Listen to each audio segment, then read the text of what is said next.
Olá! Hoje a gente vai mergulhar fundo no estoicismo, uma filosofia antiga que, olha, parece que foi feita sob medida para os nossos tempos malucos. Mas aqui está o pulo do gato. Não existe um estoicismo só, um pacote único. Na verdade, a gente está falando de pelo menos 3 caminhos bem diferentes que foram moldados pelas vidas, assim, completamente opostas de seus maiores pensadores. E que vidas, hein? Pensa só, a mesmíssima filosofia sendo vivida por um ex-escravo que um dia foi propriedade de outra pessoa e pelo homem mais poderoso do planeta, o imperador de Roma. Parece loucura, né? Como é que pode?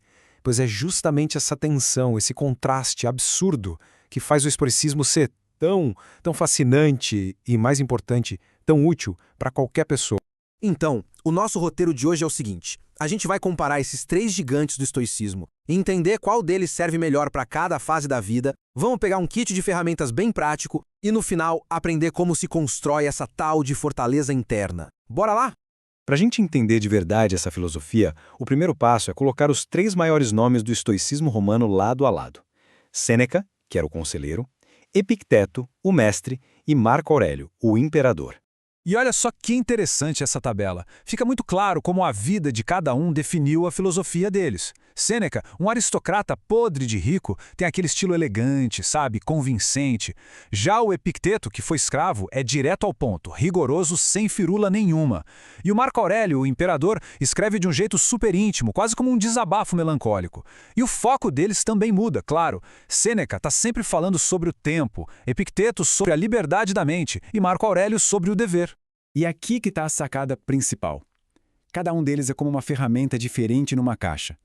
Não se trata de escolher um favorito e descartar os outros. A ideia é saber qual deles consultar, dependendo da estação, sabe? Do momento que a gente está vivendo. Vamos começar então com Sêneca. Pensa nele como o estoico da vida moderna, o estoico para quem vive na correria. Sabe aquela sensação de que o tempo está simplesmente escorrendo pelas mãos? Ou quando a ansiedade e a ambição começam a tomar conta de tudo? O caos da cidade, o trabalho sem fim que faz a gente se sentir distante de quem a gente é. Pois é, as cartas do Sêneca parecem que foram escritas ontem pra gente. Ele é um mestre em gerenciar nosso tempo e nossas emoções. No fim das contas, a mensagem dele é um chamado, sabe? Um chamado à urgência, à consciência. É um lembrete bem direto de que o nosso tempo é, de longe, o bem mais precioso que a gente tem. Agora, vamos para o Epicteto. Ele é o mestre da resiliência, o estoico do amor bruto, aquele que fala as verdades que a gente precisa ouvir. O cara foi escravo, então ele não tinha o menor tempo para desculpinha, para mimimi. A filosofia dele é um verdadeiro choque de realidade, perfeito para aqueles momentos em que a gente se sente uma vítima do mundo. Ele ensina a criar uma blindagem emocional, a focar de um jeito radical só naquilo que a gente pode controlar, nossos pensamentos e nossas ações. O resto é ruído. E essa frase dele, nossa, ela resume absolutamente tudo. Para Epicteto, a verdadeira liberdade não tem nada a ver com o que acontece lá fora. É uma conquista interna e ninguém pode tirar isso da gente. E para fechar o trio, temos Marco Aurélio, o lendário imperador filósofo. Marco Aurélio escreve com um cansaço de quem, literalmente, carregava o peso do mundo nas costas. Então, para quem sente a pressão da liderança, o peso do dever com a família, com o trabalho, o diário dele é um verdadeiro conforto. Ele mostra como é possível ser justo, ser calmo e manter a integridade, mesmo quando tudo e todos ao redor parecem remar contra. A mensagem dele é toda sobre serviço, sobre fazer a sua parte da melhor forma que conseguir e aceitar o fluxo do universo, a ordem das coisas, sem ficar se lamentando. Tá, mas a filosofia é ótima, mas como é que a gente transforma isso em prática, no dia a dia? O Marco Aurélio, no diário dele, nos deixou um verdadeiro kit de ferramentas para construir o que os estoicos chamavam de cidadela interior.